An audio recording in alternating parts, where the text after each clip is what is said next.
Hello mga catmates! Ako si Father RJ Palmo sa kita naman nagapadayon para sa aton istorya sagrada. Ang aton istorya sa sininga adlaw, amo ang istorya tuhoy kay Naomi kag kay Ruth.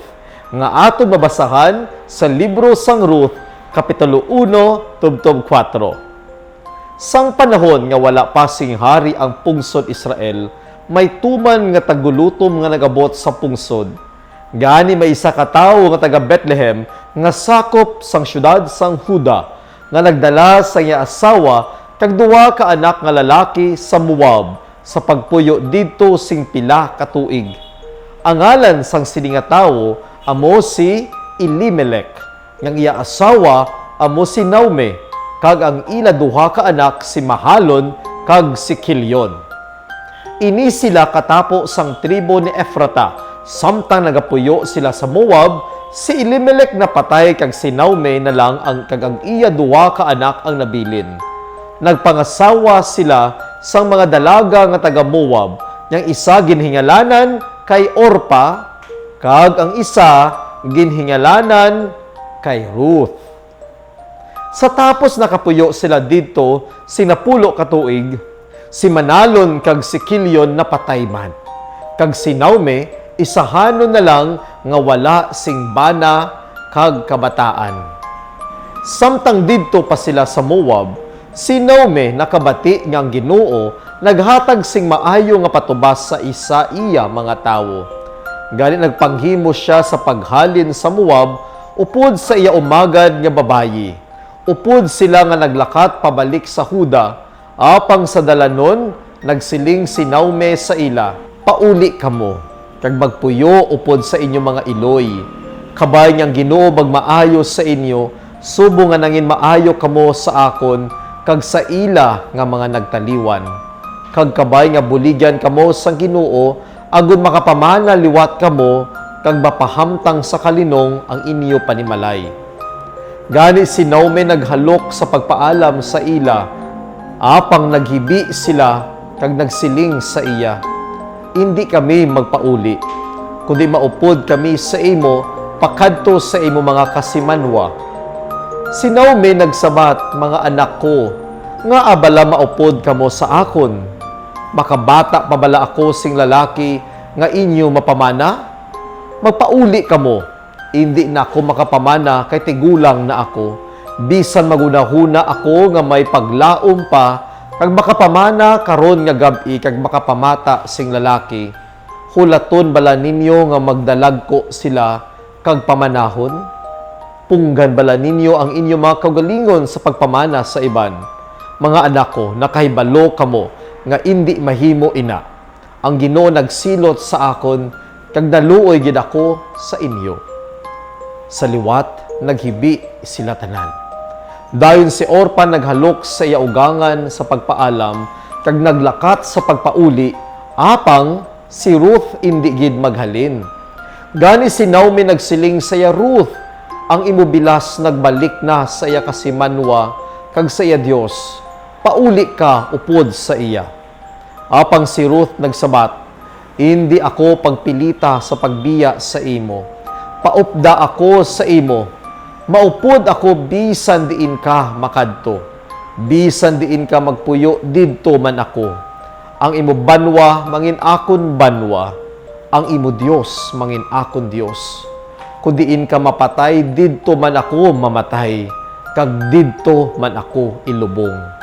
Kabanyang labing mabugat nga silot sang Dios mangin akon kun ako magbiya sa imo sa iban nga kabangdanan luwas sa kamatayon." Sa makita ni Naomi nga maupod si Ruth sa iya, wala na siya maghambal pa. Nagpadayon sila sa paglakat tubtob makaabot sila sa Bethlehem. Sa pag-abot nila, ang bugos nga banwa nagkinagula, kag ang mga babayi nagsiling, "Si Naomi gid bala ini?" Nagsabat siya, "Hindi ninyo ako pagtawga nga Naomi, nga tungod kay ang kahulugan sa Naomi malipayon. Kundi tawga ninyo ako Mara, kung sayuron masinulubon, kay ang Dios nga makagagahom nagpaantos gid sing tuman sa akon. Bugana ako sa paghalin ko diri. Apang karon gid balik ako sa Ginoo nga wala-wala na gid. Nga ang tawgon pa ako nga malipayon nga ang Ginoo nga makagagahom nagpakalain kag nagsilot sa akon. Gani amo ini ang pagbalik ni Naomi halin sa Moab nga upod si Ruth nga iya umagad nga babae nga taga Moab.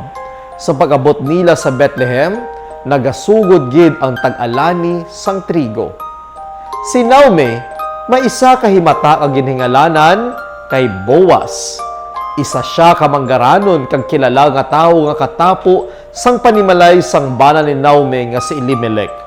Si Ruth nagsiling kay Naomi, "Tuguti ako sa pagkadto sa uma sa pagpanaghaw. Mangita ako sing tawo nga magatugot sa akon sa pagpanaghaw sang biya niya." Gani gipasugutan ni Naomi si Ruth. Si Ruth nagkadto sa uma kang nagsunod sa mga mangangani. Ginapanaghaw niya ang mga uhay nga nabiyaan nila. Natabuan sadto nga nakakadto sa uma si Boaz, ang paryente ni Elimelech. Samtang masako si Ruth sa iya pagpanaghaw, nagabot si Boaz gikan sa Bethlehem. Namanggot siya nahanungod sa iya ngalan, palimalay pangabuhi kag puluy-an. Initanan ginsabat ni Ruth sing may kaayo kag pagpaubos. Ginsilingan ni Boaz sa mga mamumugon nga pabayi ninyo siya nga magpanaghaw bisan sa mga tinumpi kag hindi ninyo siya pagsawaya.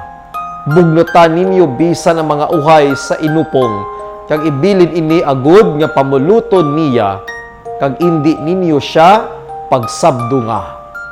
Halin sa aga tubtob sa hapon nagpanaghaw si Ruth sa uma ni Boaz. Tubtob matapos ang pagpangani.